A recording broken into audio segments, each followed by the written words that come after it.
Well, hello friends, welcome to this video. In this video, we will be discussing on entropy and majorization. So we discussed the topic of majorization in the previous video. And so let's quickly recap. So from noisy operations, we saw that if there is a transition from one state to another one via a noisy operation, it is equivalent to saying that they are related by this noisy operation map, which is a bistochastic map. And this bistochastic map led us to understand this transformations in the form of what we call as majorization. Then we further saw that this noisy operation, the final state, in the final state, the entropy can only increase because the free operations available are the unitary operations and the trace operations or the partial tracing. So from that we agreed that there must be some sort of a relation between majorization and noisy operation. So let's see that relation. So for understanding this relation, we start with the Ullmann's theorem.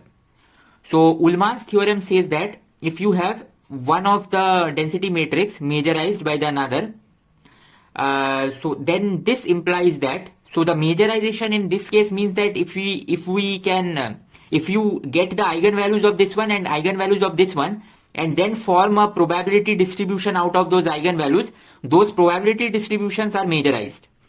So then this statement is equivalent to the fact that there will exist unitary operation ui and probabilities pi such that this state, which is majorized by sigma, this state can be written in this kind of a peculiar summation. You see, this summation is actually called unital mixing, because you see the intuitive idea of this summation is to mix the eigenvalues of this sigma to produce the eigenvalues of this rho, and there are these probabilities inbuilt. So this is what this unital mixing means. So unital mixing and majorization are equivalent statements. This is what is known as Ullmann's theorem.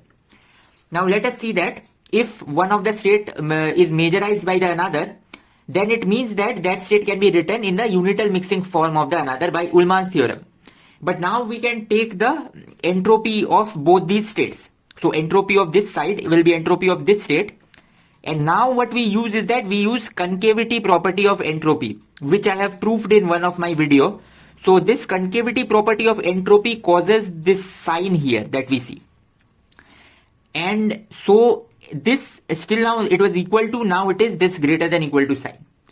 Now we come to this step. Now you see S of this particular quantity, as these are unitary operations, the entropy remains unchanged. So S of any unitary operation times this sigma matrix is just the S of that density matrix. And finally this summation over pi that we get from here, that is equal to 1. So this finally gives us the fact that if this is majorized in this fashion, this is the inequality that we get. So we see that this sign here and this sign here are first of all completely different object. This is the majorization sign, this is the normal greater than equal to. This is an order in the space of probabilities and this is order in the space of real numbers. But you see there is a flipping of this sign. So this flipping of this sign, any function that causes the flipping of this majorization sign is called the Schur-Concave function. And hence entropy is called Schur-Concave. Similarly, all the Rayleigh entropies that we have seen, they all are Schur-Concave. And further, there is one more important point, that is, you see, this implies this sign, we are familiar now, because this sign is guaranteed by the Ullmann's theorem, that we proved that if this majorization holds, then this kind of an entropy relation will hold. But to prove an equivalent relation, that means the sign, implies sign also travels other way, we need a much more stronger statement. So only saying that von Neumann entropy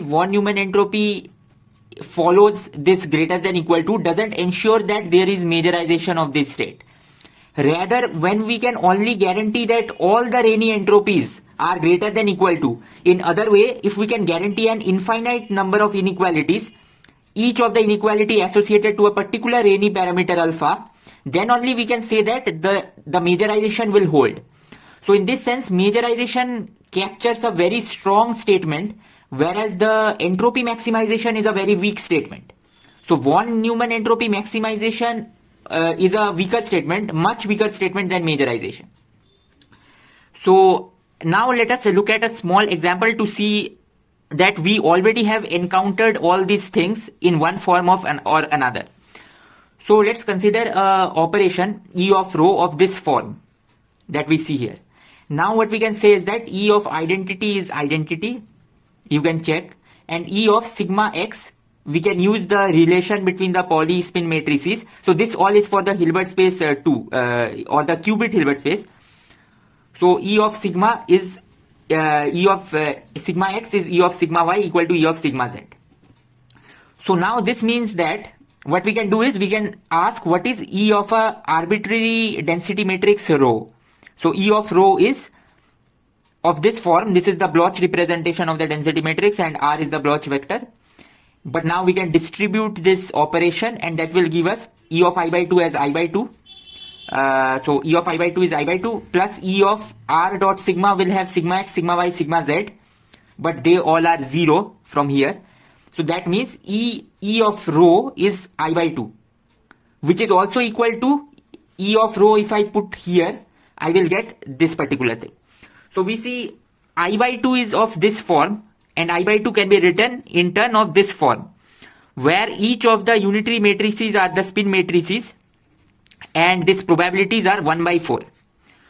So what we are seeing here is that I by 2, which is the maximally mixed state, is of the form of this, which is exactly the form in the Ullmann's theorem.